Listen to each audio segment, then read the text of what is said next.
Hello friends, welcome to flick tales. आज की movie का नाम है Venom 2 let there be carnage, जो एक एक्शन एडवेंचर फिल्म है। मूवी शुरू होती है 1996 के सेंट स्टेस रिफॉर्म स्कूल से, जहां क्लेटस नाम का लड़का और फ्रांसिस नाम की लड़की दिखाई जाती है। फ्रांसिस एक म्यूटेंट होती है। वो क्लेटस को बताती है कि मुझे यहाँ से ले जाने वाले हैं, मुझे बहुत डर लग रहा है। वो दोनों आपस में एक पाइप और टॉयलेट सीट की हेल्प से बात कर रहे होते हैं। क्लेटस उससे बहुत प्यार करता है। वो फ्रांसिस के लिए एक पाइप के थ्रू रिंग बनाकर भेजता है। अब कुछ ऑफिसर्स फ्रांसिस को पकड़ कर ले जाते हैं। क्लेटस बहुत परेशान होता है। फ्रांसिस में एक पावर होती है, वो अपनी आवाज़ की तेज फ्रीक्वेंसी से किसी को भी नुकसान पहुंचा सकती है।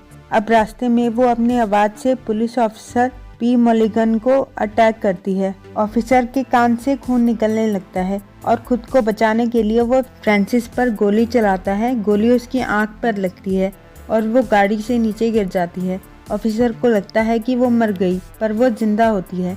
अब आज का सीन दिखाते हैं। फ्रांसिस एक रेवनक्रॉफ्ट लैब में कैद होती है, जहां वो एक न्यूज़पेपर में अपने बॉयफ्रेंड क्लेटस के बारे में पढ़ती है।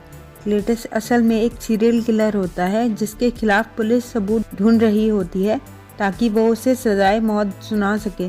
क्लेटस इंटरव्यू करने के लिए एडी ब्रूक को बुलाता है, वही सीन जो वेनम पार्ट 1 का एंड सीन था। एडी ब्रूक एक रिपोर्टर होता है और वेनम एक एलियन, जिसे धरती पर सरवाइव करने के लिए एक इंसानी शरीर की नीड होती है। वेनम पार्ट 1 डिस्क्रिप्शन बॉक्स में चेक करें। एडी ब्रूक और वेनम आपस में तालमेल बिठाने की कोशिश में रहते हैं। वेनम इंसानी दिमाग खाना चाहता है, एडी हमेशा उसे रोकता है। अब एडी क्लेटस से मिलने जाता है। क्लेटस एडी से कहता है, अगर तुम मेरे लिए एक मैसेज न्यूज़पेपर में छापोगे तो बदले में मैं तुम्हें अपने सारे राज बताऊंगा, जिन्हें हर कोई जानना चाहता है, और इससे तुम नंबर 1 रिपोर्टर बन जाओगे। क्लेटस उसे एक मैसेज बताता है। फिर एडी वहां से निकलने वाला होता है। वेनम एडी को रोककर एक दीवार की तरफ देखने के लिए बोलता है, जिस पर क्लेटस ने बहुत सारी ड्राइंग्स बनाई होती हैं। अब एडी बाहर आ जाता है। मलिगन उसे पूछता है, क्लेटस ने तुम्हें क्या बताया? पर एडी मलिगन को कुछ नहीं बताता। अब एडी वो न्यूज़ छाप देता है, जिससे फ्रांसिस भी पढ़ती है। अब एडी वेनम की हेल्प से वही ड्राइंग्स बनाता है जो उसने जेल में क्लेटस के रूम में देखी थी, जिसकी हेल्प से एडी को एक लोकेशन पता चल जाती है जहाँ क्लेटस ने जो मर्डर्स किए होते हैं उनकी डेड बॉडीज रखी होती हैं। अब इस न्यूज़ से एडी नंबर 1 रिपोर्टर बन जाता है और क्लेटस के अगेंस्ट सबूत मिलने की वजह से उसे मौत की सज़ा सुना दी जाती है। सब इसके लिए एडी ब्रूक को थैंक्स बोलते हैं। क्लेटस, फ्रांसिस सब इस खबर से बहुत परेशान होते हैं। अब वेनम एडी को बोलता है, मुझे भूख लगी है, मुझे इंसानी दिमाग खाना है, चिकन और चॉकलेट से मेरा पेट नहीं भरता। अब एडी उसे चॉकलेट्स और चिकन ही खिलाना चाहता है, इसलिए वो लोग मिसेस चैन की शॉप पर जाते हैं। फिर रास्ते में वेनम को एक चोर दिखता है। वेनम उसका सिर खाने वाला होता है, पर एडी उसे किसी तरह रोकता है। तभी एडी की गर्लफ्रेंड एन उसे कॉल करती है, जो एडी से मिलना चाहती है। एन एडी को अपनी एंगेजमेंट की न्यूज़ देती है डैन के साथ। अब क्लेटस एडी के लिए एक सीक्रेट मैसेज भिजवाता है, जिसमें उसने लिखा होता है कि कैसे उसने बचपन में अपनी दादी और मॉम को मार दिया था, जिसके बाद उसके डैड ने उसे इस रिफॉर्म स्कूल में छोड़ दिया था, पर वहाँ के बच्चों ने क्लेटस को परेशान किया। तब फ्रांसिस ने आकर उसकी हेल्प की और तब से क्लेटस और फ्रांसिस एक साथ हैं। अब एडी फिर क्लेटस से मिलने जाता है, जहाँ क्लेटस ऐसी बातें करता है जिससे एडी को गुस्सा आए। इन सब बातों से वेनम को भी गुस्सा आ जाता है। वो क्लेटस को मारता है, पर क्लेटस एडी को काट लेता है, जिससे एडी का खून और वेनम के कुछ कण उसके मुंह पर लग जाते हैं, जिन्हें वो खा लेता है।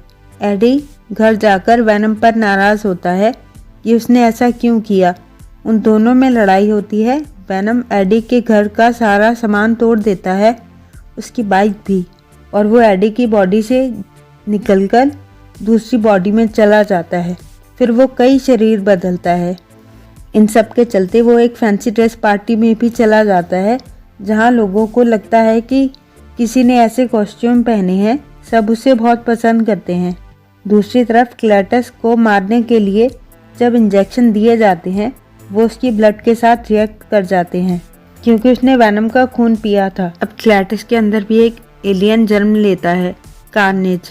क्लैटस उसकी हेल्प से जेल से भाग जाता है। ऑफिसर मुलिगन एडी से पूछताछ करने आते हैं कि हमें लगता है कि क्लैटस को भगाने में तुम्हारा हाथ है, पर एडी उसे समझाता है। अब एडी दोबारा क्लैटस का भेजा लेटर देखता है, जिसके बाद वो रिफॉर्म स्कूल की बिल्डिंग में जाता है जहां एक ट्री पर CK+FP लिखा होता है।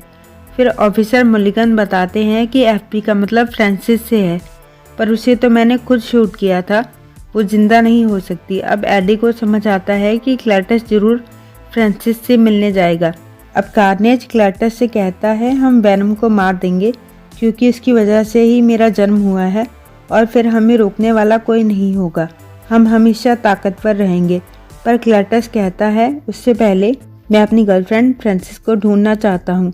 अब एक लैपटॉप को हैक करके कार्नेज फ्रांसिस की इंफॉर्मेशन निकाल लेता है और क्लैटस फ्रांसिस को छुड़ा लेता है। अब वो तीनों एक साथ होते हैं, क्लैटस, कार्नेज और फ्रांसिस। पर कार्नेज भी फ्रांसिस की तेज आवाज़ बर्दाश्त नहीं कर पाता। अब वो तीनों आपस में एक एक इंसान को मारने की डील करते हैं। क्लैटस कहता है मुझे एडी से बदला लेना है। कार्नेज कहता है मुझे वैनम को ख़त्म करना है। फ्रांसिस कहती है मुझे ऑफिसर मुलिगन को मारना है क्योंकि उसने मुझे शूट किया था। अब वैनम किसी भी बॉडी में सरवाइव नहीं कर पाता और वो चॉकलेट्स ढूंढते हुए मिसेस चैन के स्टोर पर आ जाता है। दूसरी तरफ ऑफिसर एडी को अरेस्ट कर लेते हैं। उन्हें लगता है फ्रांसिस बरिसन को छुड़वाने का प्लान और जो कुछ भी कार्नेज या क्लैटस कर रहे हैं इन सब का रिस्पॉन्सिबल एडी है। अब एडी को समझ आता है कि क्लैटस ने उसके हाथ पर काट लिया था, इसलिए कार्नेज का जन्म हुआ है। अब एडी एन को बुलाता है और उसे कार्नेज के बारे में बताता है और कहता है तुम प्लीज़ मेरे लिए वैनम को ढूंढ दो, वो ज़रूर चॉकलेट लेने मिसेस चैन के यहाँ आया होगा। अब एन मिसेस चैन के पास जाकर वैनम को ढूंढ लेती है जो मिसेस चैन की बॉडी में होता है। एन वैनम को वापस ले आती है। अब वैनम की हेल्प से वो लोग वहाँ से भाग जाते हैं। वैनम कहता है कि अगर एडी मुझसे माफ़ी मांगेगा तभी मैं एडी के शरीर में जाऊँगा। अब वैनम दोबारा एडी के शरीर में आ जाता है। एडी एन को बताता है कि आग और तेज़ आवाज़ से एलियन को ख़त्म कर सकते हैं। एडी एन और उसके बॉयफ्रेंड डैन को वहाँ से चले जाने के लिए कहता है, पर फ्रांसिस एन को किडनैप कर लेती है और डैन के हाथ एडी के लिए मैसेज भिजवाती है कि हमें चर्च में वेडिंग पर मिलें। उधर क्लैटस ऑफिसर मुलिगन को किडनैप कर लेता है। अब एडी और वैनम भी वहां पहुंचते हैं, पर कार्नेज को देखकर वैनम डर जाता है और बताता है कि रेड वाले एलियंस बहुत स्ट्रांग होते हैं। फ्रांसिस भी तेज फ्रीक्वेंसी निकालती है जिससे कार्नेज और वैनम दोनों को तकलीफ होती है और कार्नेज फ्रांसिस को मारता है। अब कार्नेज चर्च के फादर का सिर भी खा जाता है। वैनम और कार्नेज में लड़ाई होती है। एन का बॉयफ्रेंड डैन वैनम की हेल्प करता है। हर बार जब भी चर्च की बेल बजती है कार्नेज और वैनम दोनों इंसानों में बदल जाते हैं। फ्रांसिस मुलिगन ऑफिसर को मार देती है। कार्नेज एन को मारना चाहता है पर उससे पहले वो फ्रांसिस का मुंह बंद करने लगता है, जिसमें क्लैटस और कार्नेज की सोच आपस में नहीं मिलती। एडी कहता है वैनम हम दोनों आपस में मेल खाते हैं, कार्नेज और क्लैटस नहीं, इसलिए हम जीत सकते हैं। वैनम फ्रांसिस को नीचे फेंकता है। वो चर्च बेल से टकराती है, चिल्लाती है और चर्च बेल उसके ऊपर गिर जाती है। इन सब से बहुत तेज आवाज़ आती है। वैनम और कार्नेज इंसानी शरीर से निकल जाते हैं। वैनम डैन और एन से होते हुए एडी में दोबारा चला जाता है। फिर वैनम कार्नेज एलियन को खा जाता है और क्लेटस का ब्रेन भी। मूवी के एंड में एडी वैनम के साथ एक आइलैंड पर चला जाता है। वीडियो पसंद आई हो तो लाइक करें। वीडियो को एंड तक देखने के लिए थैंक यू और वीडियोज़ के लिए चैनल को सब्सक्राइब करें।